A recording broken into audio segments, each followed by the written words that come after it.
Hello and welcome to Awaz the Voice special coverage on elections from Jammu and Kashmir. In Jammu and Kashmir, today counting is underway and National Conference and Congress Alliance is maintaining a lead on 46 assembly segments, while as BJP is maintaining the lead in Jammu region. We have to see what is going to be the mandate at the end of the day. We are right now in Gantagar area, the historic Lal Chowk area of summer capital Srinagar, and here we will try to understand what this mandate means for people of Jammu and Kashmir. We are joined by social activist and political analyst from Maisuma area, engineer Hafizur Rahman. Hafiz, क्या लग रहा है आपको कि ये जो आज वो काउंटिंग चल रही है और इस वक्त जब हम ये बात कर रहे हैं national conference has already one one seat from गुरेज, तो क्या लगता है आपको कि आप ये मैंडेट एक्सपेक्ट कर रहे थे? जनाब, पहले मैं इस बात पे जाता हूं कि 2019 5 अगस्त को जो पार्लियामेंट में जो फैसला लिया गया था जम्मू कश्मीर के मुतालिक एब्रोगेशन और स्टेटहुड जो हमसे छीना गया था, तो मेरे ख्याल से मतलब और लोग जो जम्मू कश्मीर की अवाम है वो उसका जवाब देंगे कि हमें वो फैसला मंजूर था कि नहीं था। आज मरकजी सरकार को 2 बजे तक उसका जवाब मिलेगा कि जम्मू कश्मीर के लोगों को वो फैसला मंजूर था कि नहीं था। तो आपको क्या लगता है कि नेशनल कॉन्फ्रेंस जो इस वक्त कुछ सीट्स पे लीड बरतरी कर रही है और उसके बाद कांग्रेस ने भी कुछ सीट्स पे अच्छा खासा एक रिजल्ट जो है ये किया है, और यहाँ से BJP in Jammu region is trying its lead, they are maintaining their lead, तो क्या लगता है आपको कि सरकार जो है ये सरकार 10 साल के बाद यहाँ पे गवर्नमेंट फॉर्मेशन होगी, तो क्या एक्सपेक्टेशंस है आपको? जी, हमें एक्सपेक्टेशन ये है कि चूंकि 10 साल के बाद इलेक्शन हुए, तकरीबन 7 साल के बाद हमें लोगों को अपनी सरकार चुनने का मौका दिया गया, और लोगों को इस वक्त ये एक हिस्टोरिकल इलेक्शन है क्योंकि हमारी स्टेट को डिमोशन किया गया। तो इस वक्त जो जम्मू कश्मीर में वोट पड़ा ओवरऑल, तो यहाँ की रीजनल पार्टी हमें लगता है कि सरकार में आएगी, और ये उसी का जवाब है जो उन्होंने 5 अगस्त 2019 को जो हमारे कंसर्न के बगैर जो फैसला लिया था। तो आपको क्यों लगता है कि नेशनल कॉन्फ्रेंस ऐसा सिचुएशन पैदा किया उन्होंने कि उनको वोट पड़ा? आपको क्यों लगता है कि ऐसा, और पीडीपी जो एक फॉर्मरली गवर्नमेंट में थी, वो क्यों why that is a sinking ship in this election?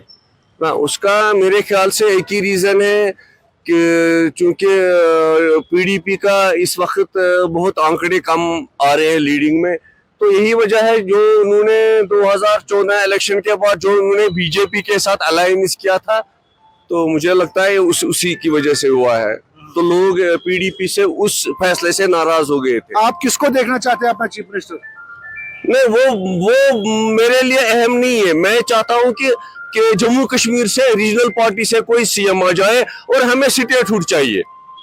मेरे लिए ये इम्पोर्टेंट नहीं है उमर अब्दुल्ला हो या कोई और हो, वो इम्पोर्टेंट नहीं है। हमारे लिए इम्पोर्टेंट मुद्दा ये है कि हमारा स्टेटहुड वापस आ जाए। तो ये इंजीनियर हफीज थे, और हफीज जो है मासूमा एरिया से ताल्लुक रखते हैं, और यहाँ पे लाल चौक कॉन्स्टिट्यूंसी में एनसी की ही बरतरी है। एनसी के एहसान परदेसी जो है लीड कर रहे हैं इस वक्त 4,000 से जायद वोट से, और वो जो है जो ट्रेलिंग कैंडिडेट है वो पीडीपी के मोहम्मद यूसुफ है। तो यहाँ पे हम और भी कुछ लोगों से बात करेंगे और जानने की कोशिश करेंगे कि what do they expect from this mandate. अपना नाम बताएं। सैयद मोहम्मद साहब, कहाँ से आप? कारगिल से। अच्छा, आप करगिल से? हाँ जी। तो आप तो लद्दाख रीजन से? हाँ, लद्दाख यूटी से। अच्छा। तो अभी इलेक्शंस हो रहे हैं कश्मीर में, और आपको क्या लगता है कौन चीफ मिनिस्टर हो सकता है यहाँ पे? वो तो यहाँ के लोगों की हिसाब से हो जाएगा ना। लोगों ने जिस पार्टी को चुना है वो वही जी सेम हो जाएगा। तो आपके रीजन में तो अब इलेक्शंस होंगे ही नहीं? हमारे में तो अभी तक तो नहीं है। हम तो डिमांड कर रहे हैं ना। अच्छा, आप डिमांड कर रहे हैं? लद्दाख को स्टेटहुड बनने की डिमांड तो कर रहे हैं। अच्छा, तो आपको लगता है कि वहाँ पे भी इलेक्शंस होने चाहिए? वो होना चाहिए। वो तो अपने लोगों का चुना हुआ नुमाइंदा होना चाहिए ना, तब से लोगों का काम बन जाएगा।